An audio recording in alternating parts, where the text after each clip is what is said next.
What am I? Cat. Yes, yes. Okay, it's my turn. It's my turn. What am I? Food? Is it a fruit? Apple.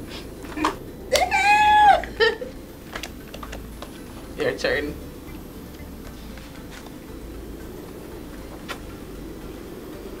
What am I?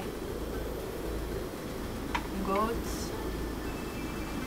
Cow. Nice.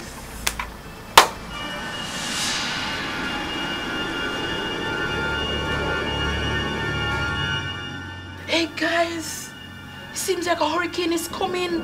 What are we going to do? We need to be prepared. What are we going to do? Don't worry, Lisa. We got this covered. We got this covered, Lisa. Don't worry. What are we going to do? Everything will be okay. Lisa, we got this covered. Don't worry. Everything Don't will be worry. okay. All Alright? preparation Okay, in place. Joshua? Okay.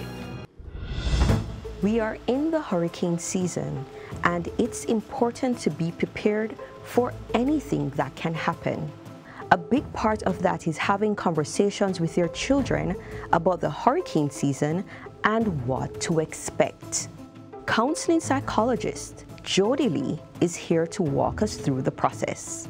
We start with the definition of what the hurricane is.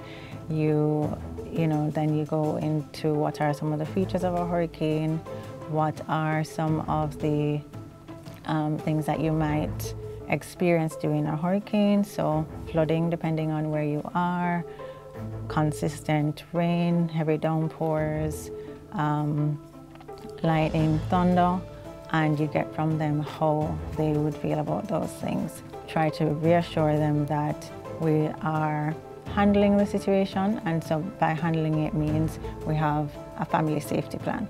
So having a family safety plan would look like knowing the extent of preparation you need to do. So if you need to fix some things on your house, or if we need to get materials to batten down windows, check that roofs are okay, not leaking, find a particular area in the house that would be a safe zone. So finding things that we will need to put into a safety plan. So, the basics, water, canned food, making sure that our documents are sealed. So you would go through that entire process with them, and you involve them as much as possible. But what we want them to know is okay if you are worried, but there are things that we can do to make sure that you are safe.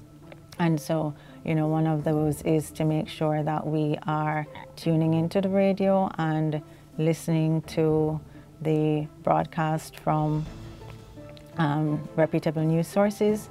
But with that also, you need to be careful as to how much you allow them to get that information. So it's important to maybe filter the information through yourself first. So you listen, you limit their access to it, and then you give them the information that they need in the moment, rather than them having access to all of this information, and it might feel like a little bit too much, a little too big, and they get overwhelmed. In preparation for a hurricane, you say to them, your devices might not work, and we might have to be preserving batteries, so we're going to go old school and we're going to play some games, or we're going to find little scavenger hunts around the house, but find things to make it interesting for them, find ways to help them to distract, but not just be distracted, but also to be connected to you so that they have that sense of security. The other thing to recognize with children, particularly the younger ones, is that their anxiety might come out through repetition. Try not to be irritated. Try not to think, all right, they're not listening and they're not paying attention. This is them trying to get security for themselves. This is them trying to make sure that the answer doesn't change, so that means things are going to be okay. It is also important to have all your emergency numbers of government agencies, families, and friends that you can reach out to. It's best to place these at a position where the entire family is able to see them, or have the numbers on speed dial so you can make contact easily.